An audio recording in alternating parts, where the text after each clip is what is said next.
आज हम बनाएंगे बहुत ही हेल्दी और टेस्टी ड्राई फ्रूट्स और सीड्स के लड्डू। कुदरती चीजों से बनने वाले इन लड्डुओं में हम किसी भी तरह की चीनी की चाशनी का यूज नहीं करेंगे और बहुत आसानी से हम इन सेहतमंद लड्डुओं को बनाकर तैयार करेंगे। ये एक हेल्दी लड्डू आपकी दिन भर की थकान, कमजोरी और दर्द को दूर करेगा और आसानी से बनने वाले इन सेहतमंद लड्डुओं को आप स्टोर करके महीना भर के लिए रख भी सकते हैं।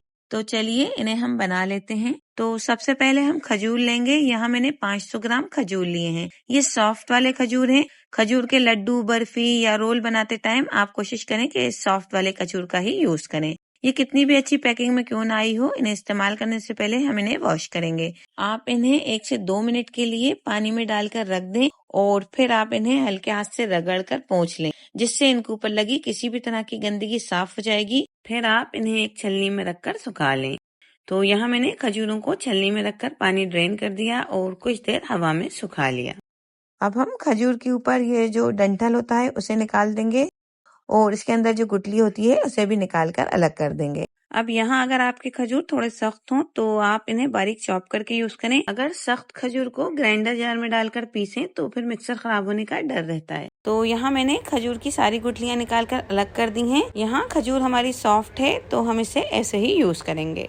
अब यहाँ मैंने कई किस्म के कुदरती नट्स और ड्राई फ्रूट्स लिए हैं। ये दोनों ही हमारी सेहत के लिए बहुत फायदेमंद होते हैं, बीमारियों से लड़ने में मदद करते हैं। इन्हीं से हम लड्डू बनाकर तैयार करेंगे। अच्छा, यहाँ मैं नारियल के बूरे का यूज नहीं कर रही हूँ, बल्कि ये जो सूखा खोपरा गोला आता है इसे हम बारीक कद्दूकस करके यूज करेंगे, क्योंकि ये ज्यादा फायदेमंद होता है। और जो हमने गोंद ली है इसे हम थोड़ा सा कूट लेंगे, इससे फ्राई करने में आसानी होगी। अब हम कोई कढ़ाई या पैन लेंगे और इसमें 1/4 कप के करीब देसी घी डालेंगे। लड्डू बनाते टाइम आप देसी घी का ही यूज करें। अब मैं इसमें आधा कप कुटी हुई गोंद डाल रही हूँ। यहाँ इस बात का ख्याल रखें कि एक ही बार में पूरी गोंद डालकर फ्राई मत कीजिए, वरना गोंद आपस में चिपक जाएगी और अच्छी तरह से फ्राई नहीं होगी और लड्डू खाते टाइम ये दांतों में चिपकेगी। और हाई फ्लेम पर भी आप इसे फ्राई नहीं करिए, वरना ये सही तरह से नहीं फूलेगी। अब यहाँ हमने मीडियम टू लो फ्लेम पर गोंद को फ्राई कर लिया है। ये अच्छी तरह से फूल चुकी है तो इसे हम निकाल लेंगे और बाकी की बची गोंद को भी हम इसी तरह से फ्राई करेंगे। गोंद हमारी हड्डियों को मजबूत बनाता है और जोड़ों के दर्द को कम करता है। खासकर फीमेल्स के लिए ये बहुत ही फायदेमंद है। बस गोंद फ्राई करते टाइम ही घी थोड़ा ज्यादा लगता है, बाकी पूरी रेसिपी में घी कम ही लगेगा। अब यहाँ देखिए गोंद जो है अच्छी तरह से फूल चुकी है और इसे हम दबाते हैं तो ये आसानी से टूट रही है। तो इस गोंद को अभी हम एक साइड रखेंगे। पूरी गोंद फ्राई कर लेने के बाद हम कढ़ाई को किसी नैपकिन या किचन टॉवल से साफ कर लेंगे और इसके बाद हम कढ़ाई में 2 चम्मच घी और डालेंगे। अब हम इसमें बादाम ऐड करेंगे। तो यहाँ मैंने आधा कप तकरीबन 75 ग्राम के करीब बादाम लिए हैं और 75 ग्राम ही काजू लिए हैं और साथ में 1/3 कप 40 ग्राम के करीब पिस्ता लिया है और 1/3 कप अखरोट लिए हैं। अब हम इन्हें 2 से 3 मिनट तक मीडियम फ्लेम पर लगातार चलाते हुए रोस्ट करेंगे। इन्हें भून लेने से इनके अंदर जो मॉइस्चर रहता है वो खत्म हो जाता है और इनकी शेल्फ लाइफ भी बढ़ जाती है और जिससे लड्डू जल्दी खराब नहीं होंगे। अब यहाँ ड्राई फ्रूट्स हमारे अच्छी तरह से फ्राई हो गए हैं। हल्का सा इनका कलर चेंज हो गया है और अच्छी भुनने की खुशबू आ रही है। तो इस टाइम पर हम इन्हें एक बाउल में निकाल लेंगे। ये सारे ही ड्राई फ्रूट्स बहुत न्यूट्रिशन वैल्यू रखते हैं, सबके अपने अलग अलग फायदे हैं। बादाम में मौजूद विटामिन ई हमारी याददाश्त को तेज करता है। काजू हमारे दिल के लिए बहुत फायदेमंद है, ये कोलेस्ट्रॉल को कंट्रोल करता है। पिस्ते में मौजूद आयरन हमारी बॉडी में खून की कमी को दूर करता है और अखरोट हमारे दिमाग के लिए बहुत फायदेमंद है। तो इन्हें हम अभी एक बाउल में निकालकर एक साइड पे रख देते हैं और अब हम इसी बचे हुए घी में किशमिश डालकर फ्राई करेंगे। किशमिश सूखे हुए अंगूर होते हैं। किशमिश में मौजूद नेचुरल शुगर आपको इंस्टेंट एनर्जी देते हैं। ये एंटीऑक्सीडेंट से भरपूर रहते हैं। इन्हें हम मीडियम फ्लेम पर जब तक फ्राई करेंगे जब तक ये फूले फूले से नहीं हो जाते। अच्छा, आप यहाँ लड्डुओं में जो भी नट्स या सीड्स डाल रहे हैं वो अपनी पसंद के ही चूज करें और जो पसंद नहीं उसे स्किप कर दें और जो पसंद हो उसकी क्वांटिटी बढ़ा सकते हैं। अब यहाँ हमारी किशमिश अच्छी तरह से फ्राई होकर फूल चुकी है, तो बस इस टाइम पर हम इन्हें निकाल लेंगे। उसी बाउल में हम इन्हें ट्रांसफर करेंगे जिसमें हमने ड्राई फ्रूट्स निकाले थे। क्योंकि हमने इन सभी को एक साथ ही पीसना है तो अभी हम इन्हें एक साइड पर रख देते हैं। अच्छा, अभी यहाँ कढ़ाई में घी थोड़ा और बचा है तो इसी में हम सीड्स डालकर रोस्ट कर लेते हैं। तो यहाँ मैं 1/3 कप सनफ्लावर सीड्स डाल रही हूँ। अगर इस टाइम पर आपको घी थोड़ा कम लगे तो आप 1 चम्मच और डाल सकते हैं। और इसी के साथ हम इसमें 50 ग्राम कद्दू के बीज भी डाल देंगे। इन्हें हम मीडियम फ्लेम पर चलाते हुए कुछ सेकंड के लिए भून लेंगे। सनफ्लावर सीड्स विटामिन ए और मैग्नीशियम का अच्छा सोर्स है और पंपकिन सीड्स हमारी ब्लड शुगर को कंट्रोल करते हैं और डाइजेशन में भी हेल्प करते हैं। इनको हमने हल्का सा रोस्ट कर लिया है। अभी हम इनमें कुछ सीड्स और ऐड करेंगे। तो यहाँ मैं 1 टेबलस्पून कुकम्बर सीड्स यानी ककड़ी के बीज ऐड कर रही हूँ। 1 टेबलस्पून खरबूजे के बीज डालेंगे और 1 टेबलस्पून हम इसमें तरबूज का बीज ऐड करेंगे। ये सारे ही बीज जो हैं चारों मगज कहलाते हैं, यानी कद्दू, ककड़ी, तरबूज और खरबूजे के बीज। इन सभी के भी अपने अलग अलग बहुत फवायद हैं। अब मैं इसमें 1 टेबलस्पून फ्लैक्स सीड्स ऐड कर रही हूँ। अलसी में ओमेगा 3 फैटी एसिड और फाइबर अच्छी क्वांटिटी में होता है, जो हमारे दिल के लिए बहुत अच्छा है। और अब मैं इसमें 2 टेबलस्पून सेसमी सीड्स यानी तिल के बीज ऐड कर रही हूँ। ये कैल्शियम का बहुत अच्छा सोर्स है। ये हमारी हड्डियों और मसल्स को मजबूत करता है। और अब मैं इसमें 1 टेबलस्पून पॉपी सीड्स यानी खसखस ऐड कर रही हूँ। खसखस का इस्तेमाल करने से नींद कम आने की शिकायत दूर होती है। बस इसे भी हम सीड्स के साथ मिक्स करते हुए 15 से 20 सेकंड के लिए रोस्ट करेंगे।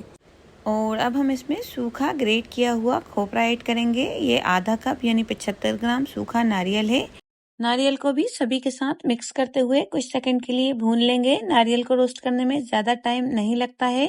इसमें मौजूद एसेंशियल ऑयल हमारी स्किन को हेल्दी और ग्लोइंग करने और बालों की ग्रोथ को बढ़ाने के लिए बहुत फायदेमंद होता है। अब यहाँ हमने सभी चीज़ों को अच्छी तरह से रोस्ट कर लिया है। सभी चीज़ें अच्छी तरह से भुन चुकी हैं, तो इन्हें हम एक बाउल में निकाल लेंगे। हम इन सारे सीड्स वगैरह को अलग बाउल में इसलिए निकाल रहे हैं क्योंकि हम इन्हें डायरेक्ट ही लड्डुओं में मिलाएंगे। हम इन्हें पीस कर नहीं ऐड करेंगे, लेकिन अगर आप बुजुर्गों के लिए बना रहे हो तो आप इन्हें भी पीस लीजिए। अब यहाँ लड्डू बनाने के लिए सारे नट्स, सीड्स और गोंद वगैरह अच्छे से रोस्ट हो चुके हैं। तो अब हम कोई चॉपर या फूड प्रोसेसर लेंगे और उसमें गोंद डालकर दरदरा सा पीस लेंगे।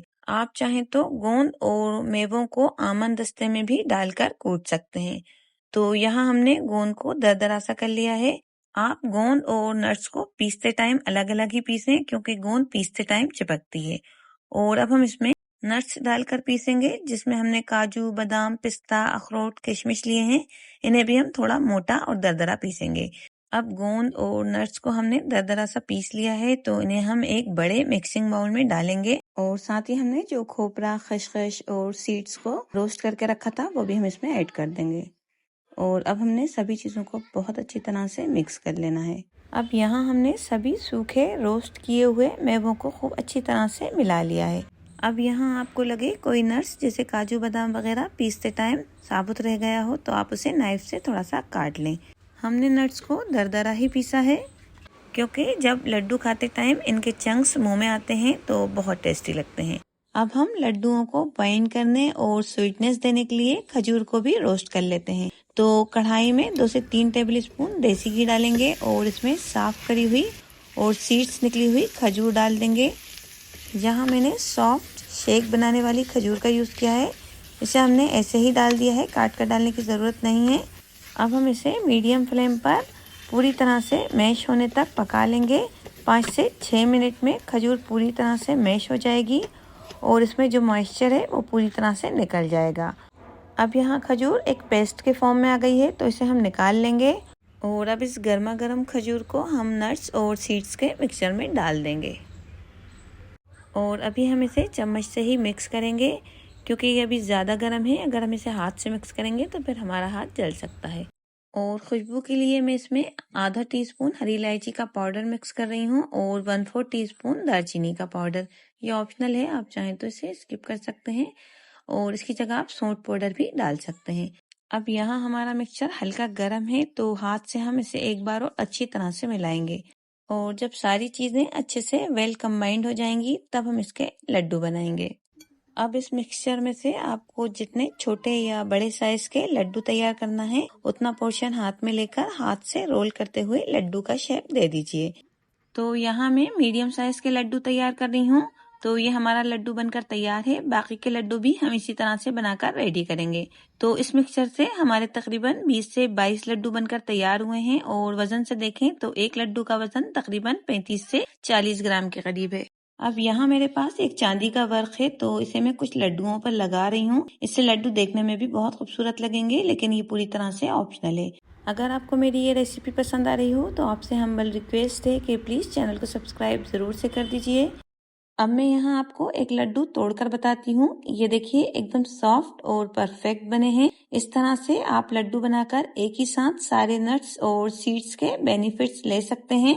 अच्छा, अगर आप इन्हें स्टोर करना चाहते हैं तो आप इन्हें 15 दिन तक किसी एयरटाइट कंटेनर में फ्रिज के बाहर भी रख सकते हैं, और अगर आप इन्हें फ्रिज में रखेंगे तो ये 2 महीने तक खराब नहीं होंगे। इन लड्डुओं को बनाने में मैंने 80 से 100 ग्राम के करीब देसी घी का यूज किया है। तो आप इन सर्दियों में इस रेसिपी को बनाकर जरूर से ट्राई कीजिए। ये लड्डू मार्केट से बहुत सस्ते पड़ते हैं और काफी हेल्दी रहते हैं। अगर रेसिपी पसंद आई हो तो प्लीज चैनल को लाइक, सब्सक्राइब और शेयर कर दीजिए। Thanks for watching.